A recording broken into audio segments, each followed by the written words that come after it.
অযোধ্যা পাহাড় ব্লগের এটা হচ্ছে লাস্ট পার্ট। অনেকটা লেট হয়ে গেল ব্লগগুলো একটা একটা করে পোস্ট করতে। তো আজকে শেষ যে পার্টটা তোমাদের সাথে শেয়ার করব। তো আমরা যে আগের যে জায়গাটায় ঘুরতে এসেছিলাম সেখান থেকে এখন বেরিয়ে যাচ্ছি। আর বেরোনোর আগে একটুখানি ভিডিও করলাম, সবাই মিলে একসাথে একটা ভিডিও করলাম। আর আমরা চারজনেই তো জানো একসাথে যাই। আমাদের এর মধ্যে আরেক জায়গায় যাওয়ার প্ল্যান হয়েছে।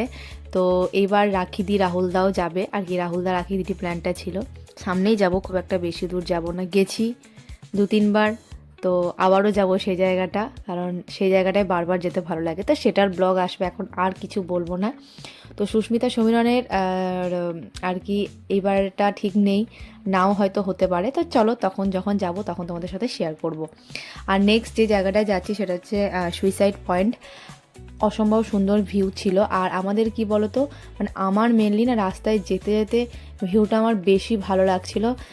মানে প্রচণ্ড এনজয় করেছি আমি আর কি, যেহেতু বাইকে গেছি তার জন্য এত ভিউটা এত সুন্দর লাগছিল। তো এখানে আসার আগে আমরা এখানে একটুখানি খেয়ে নিলাম। চা তো খাবো, চায়ের সাথে টাও খেয়েছিলাম আর কি।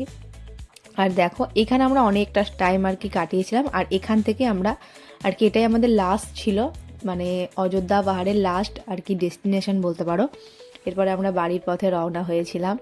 তো এখন তোমাদের সাথে এর ভিউটা শেয়ার করছি। দেখো খুবই সুন্দর। আর মানে আর কি ওখানে ঘেরা আছে, যে ওই পারে আর কি যেতে পারবো না, কারণ নিচে আর কি যেহেতু অনেকটা খাদ আছে, দেখে তো বুঝতেই পারছো। তো ওর জন্য আর কি ওখানে ব্যারিকেড করে দিয়েছে। একদিকে খুব ভালো করেছে, এখন অনেক বাচ্চা যায়, তাদের একটু আর কি যাতে না যেতে পারে। অনেক বাচ্চা না উঠে দেখছিলাম, ছবিও তুলছিল। তো আমার তো মানে ভীষণ ভয় লাগছিল। যাই হোক, তো এই দেখো ভিউটা পুরোটা আর কি তোমাদের সাথে শেয়ার করলাম। তোমাদের কেমন লাগছে জানিও। আর এখানেও আমি একটুখানি ভিডিও করছিলাম, মানে আমি তো করিনি, এই সমস্ত কিছু ভিডিও সুমন করে দিয়েছে। ওই আর কি আমাকে বলে বলে দিচ্ছিলো এইভাবে এইভাবে করো। তো ওই আর কি সমস্ত কিছু আর কি ফুটেজ আর কি ওই নিয়েছে।